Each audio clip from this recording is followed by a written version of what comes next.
ಸಾಗರ ಪಟ್ಟಣದಲ್ಲಿ ಪ್ರತಿಭಟನೆ ನಡೆಸಲಾಯಿತು. ಹಿಂದೂ ರಕ್ಷಣಾ ಸಮಿತಿ ವತಿಯಿಂದ ಮಹಾಗಣಪತಿ ದೇವಸ್ಥಾನದಿಂದ ಪ್ರತಿಭಟನಾ ಮೆರವಣಿಗೆ ನಡೆಸಲಾಯಿತು. ಬಳಿಕ ಬಹಿರಂಗ ಸಭೆ ನಡೆಸಲಾಯಿತು. ಸಭೆಯಲ್ಲಿ ಜಡೆ ಕಾನ್ಕೇರಿ ಮಠದ ಶ್ರೀ ಅಮರೇಶ್ವರ ಶಿವಾಚಾರ್ಯ ಸ್ವಾಮಿಗಳು ಮಾತನಾಡಿ, ಹಿಂದೂಗಳ ಮೇಲೆ ಆಗ್ತಾ ಇರುವ ದೌರ್ಜನ್ಯವನ್ನ ಸಹಿಸಲು ಸಾಧ್ಯವಿಲ್ಲ.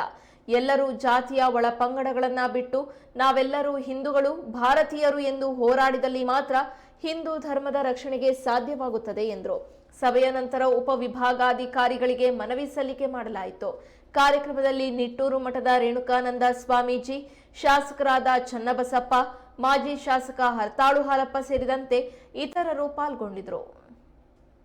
ಧೈರ್ಯವಾಗಿ ಖಂಡಿಸುವಂತಹ ನೈತಿಕತೆ ನಮ್ಮಲ್ಲಿದೆ. ಹಾಗಾಗಿ ಎಲ್ಲ ನೈತಿಕತೆಯನ್ನು ತಾವೆಲ್ಲರೂ ಸಹಿತ ಬೆಳೆಸ್ಕೊಳ್ಬೇಕು.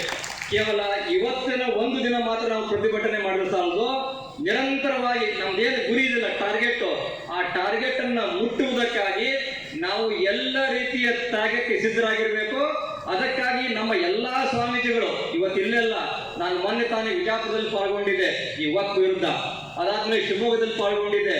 ಹೀಗೆ ನಾನು ಇವತ್ತು ಬಂದಿರ್ತಕ್ಕಂಥ ಸೋಲಾಪುರದಿಂದ ಬಂದಿದ್ದೀನಿ. ನಾನು ರಾತ್ರಿ ಬೆಳಕಿನ ಪ್ರಯಾಣ ಮಾಡಿ ಬೇರೆ ಟ್ಯಾಕ್ಸಿ ಮಾಡ್ಕೊಂಡು ಈಗ ಸೊರಬದ ಈ ಕಡೆ ಬಂದಿದ್ದೇನೆ.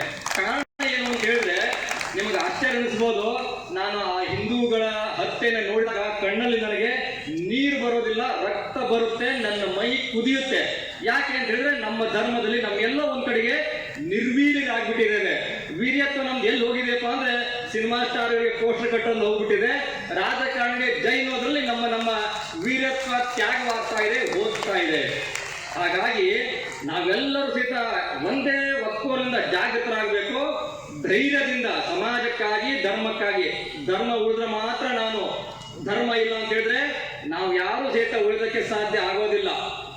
ಪ್ರಕೃತ್ಯ ಸುರಮ್ಯಂ ವಿಶಾಲಂ ಪ್ರಕಾಮಂ ಸರಿತಾರಹ ಲಲಾಮಂ ನಿಕಾಮಂ ಹಿಮಾತ್ರೇ ಲಲಾಟೆ ಪದೇತೆ ಸಿಂಧು ಪ್ರಿಯಂ ಭಾರತಂ ತತ್ ಸದಾ ವಂದನೀಯಂ. ಇಂಥ ಅದ್ಭುತವಾಗಿರ್ತಕ್ಕಂಥ ಭಾರತ ಮಾತೆ ಪ್ರಜೆಗಳು ನಾವು ಭಾರತಕ್ಕಾಗಿ ಏನು ತ್ಯಾಗ ಮಾಡೋದಕ್ಕೆ ಸಾಧ್ಯ? ಎಲ್ಲವನ್ನೂ ಸಹಿತ ತ್ಯಾಗ ಮಾಡಬೇಕು. ನಾವೆಲ್ಲ ಸ್ವಾಮಿಗಳು ಸಹಿತ ಇವತ್ತು ನಮಗೆ ಅರಿವಾಗಿದೆ. ಬಾಜನ ಹೇಳ್ತಾ ಇದ್ರು, ಸ್ವಾಮಿಗಳು ಮಠಗಳ ಆಸ್ತಿ ವಕ್ಫ್ ಮಂಡಳಿ ಹೋಗ್ತಾ ಇದೆ, ಅದಕ್ಕೆ ಬೀದಿಗೆ ಬಂದಿದ್ದಾರೆ ಅಂತೇಳಿ. ಸ್ವಾಮಿ ಎಚ್ಚರವಾಗಿರಿ. ಮಾತಾಡಬೇಕಾದ್ರೆ ನಿಮ್ಮ ನಾಲಿಗೆಗೆ ಬೀಗವನ್ನು ಹಾಕೋಬೇಕು. ನಾವು ಯಾರು ಸಹಿತ ನಮ್ಮ ಮಠದ ಆಸ್ತಿಗಾಗಿ, ವಕ್ಫಿಗಾಗಿ ಬೀದಿಗೆ ಬಂದಿಲ್ಲ. ನಾವು ನಮ್ಮ ಧರ್ಮಕ್ಕಾಗಿ, ನಮ್ಮ ದೇಶಕ್ಕಾಗಿ ನಾವು ಬೀದಿಗೆ ಬಂದಿದ್ದೇವೆ. ಬೀದಿಯಲ್ಲಿ ಸಾಯೋದಕ್ಕೂ ಸಹಿತ ನಾವು ಸಿದ್ಧರಾಗಿದ್ದೇವೆ. ಇವತ್ತೆಲ್ಲ ಸ್ವಾಮಿಗಳು ಅಷ್ಟೇ, ಎಲ್ಲಾ ಸಮುದಾಯದ ಸ್ವಾಮಿಗಳು ಅಷ್ಟೇ. ಕೇವಲ ಲಿಂಗಾಯತ ಸ್ವಾಮೀಜಿಗಳಲ್ಲ, ಕೇವಲ ಈಡಿಗರ ಸ್ವಾಮಿಗಳಲ್ಲ, ಒಕ್ಕಲಿಗರ ಸ್ವಾಮಿಗಳಲ್ಲ, ಎಲ್ಲಾ ಸಮುದಾಯದ ಸ್ವಾಮಿಗಳು ಸಹಿತ ಧೈರ್ಯವಾಗಿ ಈ ಸರ್ಕಾರದ ಅನೀತಿಗಳನ್ನ, ಸರ್ಕಾರದ